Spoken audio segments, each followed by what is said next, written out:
1757 খ্রিস্টাব্দের 23শে জুন পলাশীর আমরা কাননে সেদিন শুধু নবাব সিরাজউদ্দৌলারই পতন ঘটেনি, প্রায় 200 বছরের জন্য বিক্রি হয়ে গিয়েছিল বাংলার স্বাধীনতা। কিন্তু আপনি কি জানেন, যারা ক্ষমতার লোভে আর বেইমানির কালিতে নিজেদের হাত রাঙিয়েছিল, ইতিহাস কি তাদের মুক্তি দিয়েছিল?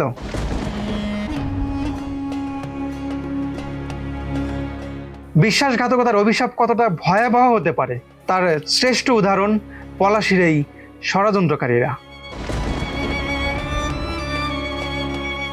প্রকৃতি কি তাদের ক্ষমা করেছিল? না, করেনি। বাংলার শেষ স্বাধীন নবাবকে ধোঁকা দেওয়া এই বিশ্বাসঘাতকদের শেষ পরিণতি ছিল কল্পনাতীত বিভৎস। কেউ মারা গেছেন কুষ্ঠরোগে তিলে তিলে পচে, কেউ হয়েছেন চরম উন্মাদ, কেউ বা নিজের শেষ আশ্রয়টুকুও পাননি। এমনকি প্রবল প্রতাপশালী লর্ড ক্লাইভও নিজের হাতে নিজের গলায় খুর চালিয়ে আত্মহনন করেছিলেন। আজকের এই বিশেষ ভিডিওতে আমরা ফিরে যাব ইতিহাসের সেই পাতায়, যেখানে কোনো রাজা বা সেনাপতির হাতে নয়, বরং এই বিশ্বাসঘাতকদের বিচার হয়েছিল প্রকৃতির নিজস্ব আদালতে। পলাশীর সেই অভিশপ্ত বিশ্বাসঘাতকদের করুণ এবং বিভৎস শেষ পরিণতির অবিশ্বাস্য গল্প নিয়েই আজকের ভিডিও। সম্পূর্ণ ভিডিওটি দেখতে প্রস্তুত হয়ে নিন, কারণ আজ ইতিহাস কথা বলবে।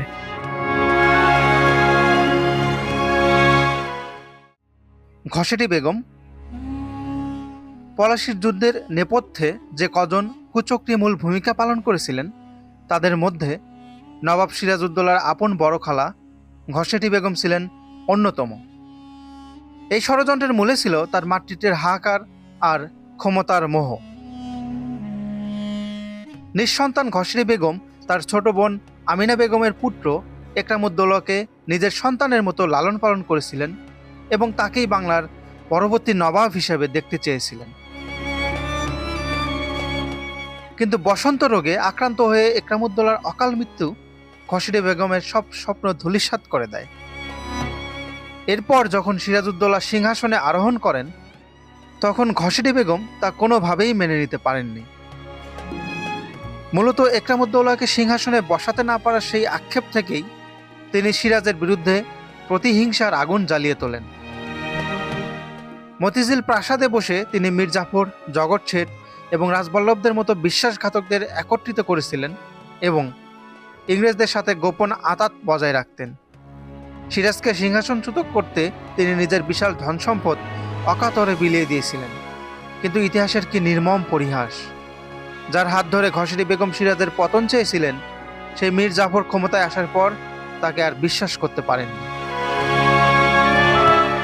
যুদ্ধের পর তাকে মুর্শিদাবাদ থেকে বন্দী করে ঢাকার জিঞ্জিরা প্রাসাদে পাঠিয়ে দেওয়া হয়। দীর্ঘ বন্দী জীবনের পর 1760 সালে মীর জাফরের ছেলে মিরনের নির্দেশে তাকে চিরতরে সরিয়ে দেওয়ার পরিকল্পনা করা হয়। মুর্শিদাবাদে ফিরিয়ে নেওয়ার নাম করে তাকে একটি জরাজীর্ণ নৌকায় তোলা হয়েছিল। মাঝ নদীতে পৌঁছালে পূর্ব পরিকল্পনা অনুযায়ী নৌকাটির তলা ফুটো করে ডুবিয়ে দেওয়া হয়। কথিত আছে, মৃত্যুর আগ মুহূর্তে ঘসেটি বেগম তার হত্যাকারীদের অভিশাপ দিয়েছিলেন।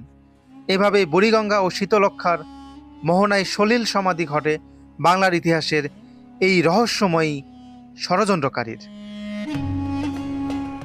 মুহাম্মাদি বেগ। সিরাজউদ্দৌলার পতনের ইতিহাসের সবচেয়ে অকৃতজ্ঞ এবং নিষ্ঠুর চরিত্রের নাম মুহাম্মদি বেগ। তার পরিচয় জানলে যে কেউ শিউরে উঠবেন, কারণ মুহাম্মদি বেগ ছিলেন নবাব আলীবর্দী খাঁর আশ্রিত এবং সিরাজের পরিবারের অত্যন্ত কাছের একজন মানুষ। শৈশবে পিতৃহীন হওয়া মুহাম্মদি বেগকে সিরাজের নানামশাই আলীবর্দী খাঁ পরম মমতায় নিজের প্রাসাদে বড় করেছিলেন এবং সিরাজের মা আমিনা বেগম তাকে নিজের সন্তানের মতো স্নেহ করতেন। এমনকি সিরাজের বিয়ের সময়ও মুহাম্মদি বেগ গুরুত্বপূর্ণ ভূমিকা পালন করেছিলেন। কিন্তু ক্ষমতার লোভে আর মীর জাফরের ছেলে মিরনের দেওয়া সামান্য 10,000 টাকার বিনিময়ে সেই মুহাম্মদি বেগই হয়ে ওঠেন সিরাজের জল্লাদ। পলাশীর যুদ্ধে পরাজয়ের পর সিরাজ যখন ধরা পড়েন, তখন মিরনের আদেশে তাকে হত্যার দায়িত্ব দেওয়া হয় মুহাম্মদি বেগকে। যে হাতে একদিন সিরাজের অন্ন জুটেছিল, সেই হাতেই তিনি তলোয়ার উঁচিয়ে ধরেন তার বাল্যবন্ধুর দিকে। সিরাজকে হত্যার পূর্বে সিরাজ নামাজ আদায়ের জন্য মুহাম্মদি বেগের কাছে অনুরোধ করেন। সিরাজের সেই শেষ অনুরোধটুকুও তিনি শোনেননি। তবে ইতিহাসের বিচার বড়ই অদ্ভুত। সিরাজকে হত্যার পর মোহাম্মদী বেগ আর কোনোদিনই স্বাভাবিক জীবন কাটাতে পারেননি। লোকমুখে প্রচলিত আছে নবাবের রক্ত হাতে লেগে থাকার অনুশোচনা আর তীব্র মানসিক যন্ত্রণায় তিনি উন্মাদ হয়ে গিয়েছিলেন। জীবনের শেষ দিনগুলোতে তিনি পাগলের মতো এদিক ওদিক ঘুরে বেড়াতেন। কথিত আছে এক চরম বিষণ্ণতা আর উন্মত্ততার মধ্যে তিনি একটি কুয়োর ভেতর ঝাঁপ দিয়ে আত্মহত্যা করে নিজের পাপের অবসান ঘটান।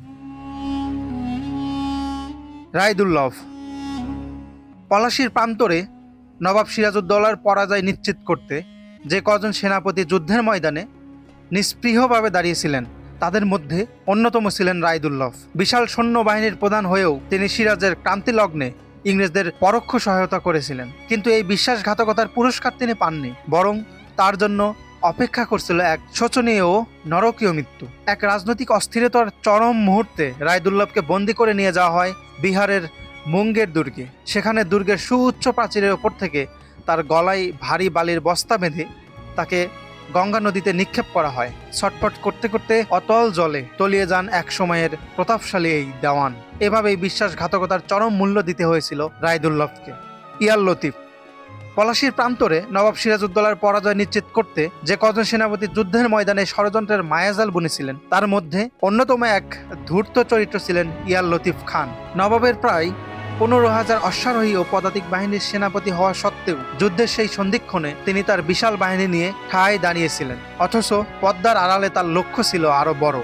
তিনি আশা করেছিলেন সিরাজের পতন হলে ইংরেজরা হয়তো তাকেই বাংলার পরবর্তী নবাব করবে। কিন্তু ইতিহাসের নির্মম সত্য হলো মির্জাফরের কৌশলের কাছে তিনি পরাজিত হন এবং তার নবাব হওয়ার স্বপ্ন কেবল স্বপ্নই থেকে যায়।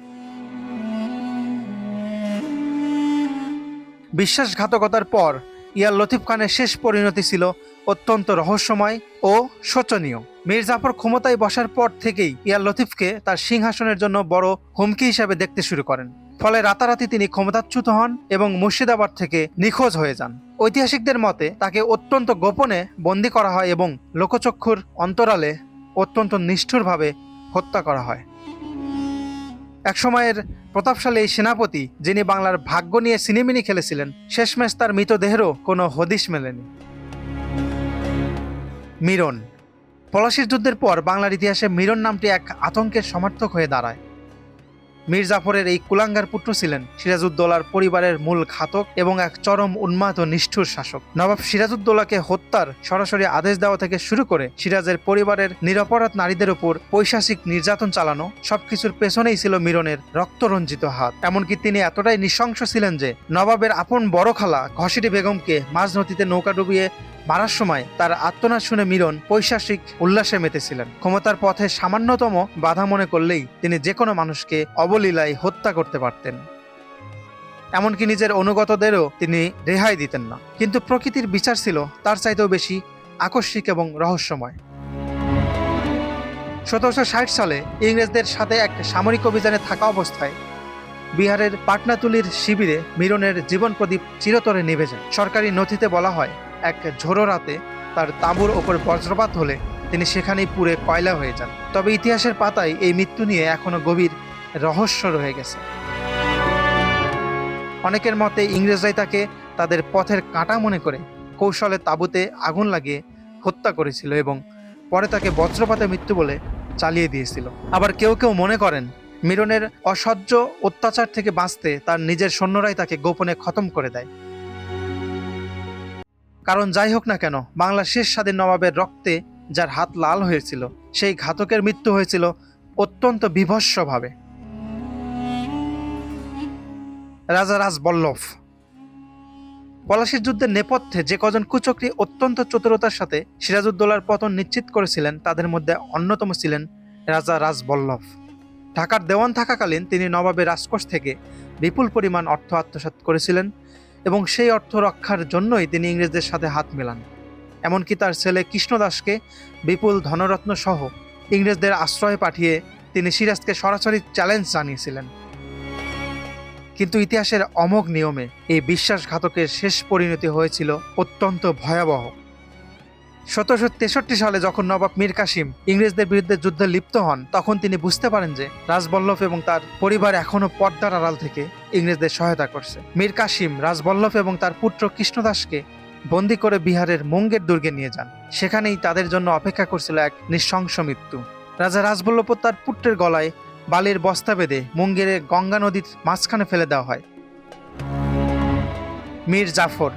বাংলার ইতিহাসে মীর জাফর কোনো নাম নয়, বরং বিশ্বাসঘাতকতার এক চরম সমার্থক শব্দ। নবাব আলীবর্দী খাঁর সেনাপতি এবং সিরাজউদ্দৌলার আপন খালু হওয়া সত্ত্বেও ক্ষমতার অন্ধমোহে তিনি ইংরেজদের সাথে হাত মিলিয়েছিলেন। পলাশীর প্রান্তরে নবাবের 50,000 সৈন্যের বিশাল বাহিনীকে যুদ্ধের ময়দানে পুতুলের মতো দাঁড় করিয়ে রেখে তিনি রবার্ট ক্লাইভের জয়ের পথ সুগম করে দিয়েছিলেন। সিরাজের পতন আর মীর জাফরের তথাকথিত নবাব হওয়া, এই দুইয়ের মাঝে লুকিয়েছিল বাংলার স্বাধীনতা হারানোর করুণ ইতিহাস। কিন্তু ভাগ্যের নির্মম পরিহাস হলো, যে ব্রিটিশদের হাত ধরে তিনি ক্ষমতায় বসেছিলেন, সেই ব্রিটিশরাই তাকে ক্লাইভের গাধা বলে উপহাস করত।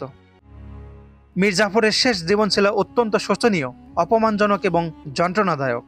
ক্ষমতা হারানোর পর তিনি একদিকে যেমন অর্থকষ্টে ভুগেছিলেন, অন্যদিকে তেমনি কুষ্ঠরোগে আক্রান্ত হয়ে তার শরীর পচে যেতে শুরু করছিল।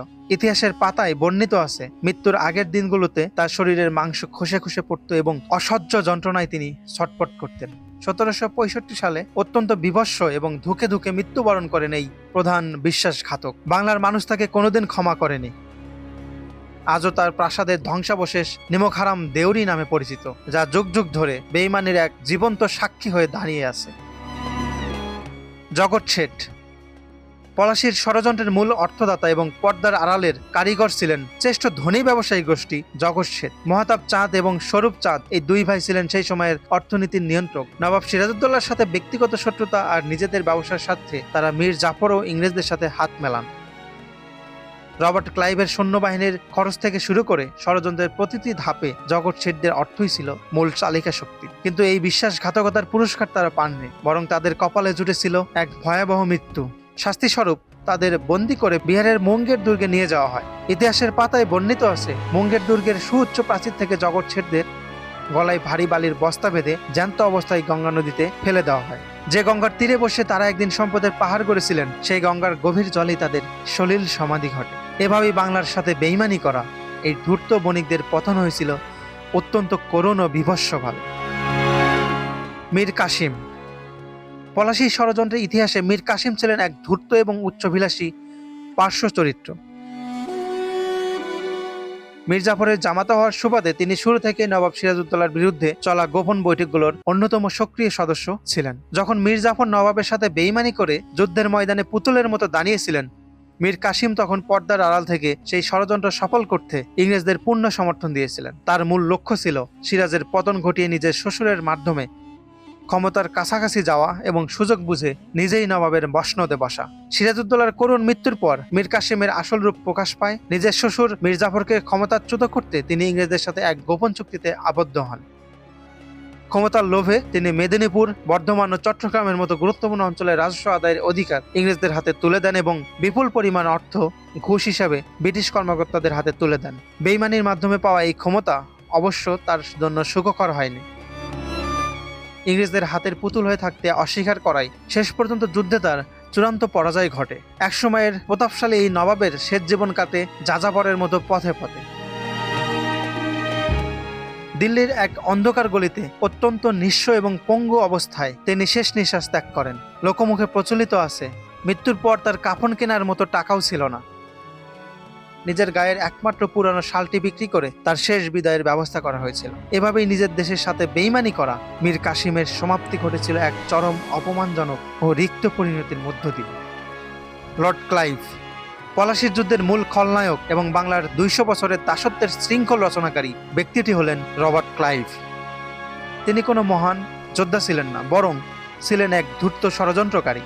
জাল দস্তখত, ঘুষ এবং কুটিল বুদ্ধির মাধ্যমে তিনি সিরাজউদ্দৌলার বিশ্বস্ত সেনাপতিদের হাত করেছিলেন। উমিচাঁদের মতো ব্যবসায়ীদের সাথে প্রতারণা করা এবং জাল চুক্তিপত্র তৈরি করা ছিল তার চরিত্রের নিয়মিত অংশ। পলাশীর প্রান্তরে মীর জাফরকে পুতুল বানিয়ে রেখে ক্লাইভ মূলত বাংলার রাজকোষ লুটের এক মহোৎসব শুরু করেন। তার হাতেই বাংলার স্বাধীনতা চিরতরে অস্তমিত হয়। ক্লাইভের শাসন আমল বাংলার মানুষের জন্য ছিল এক অভিশপ্ত সময়।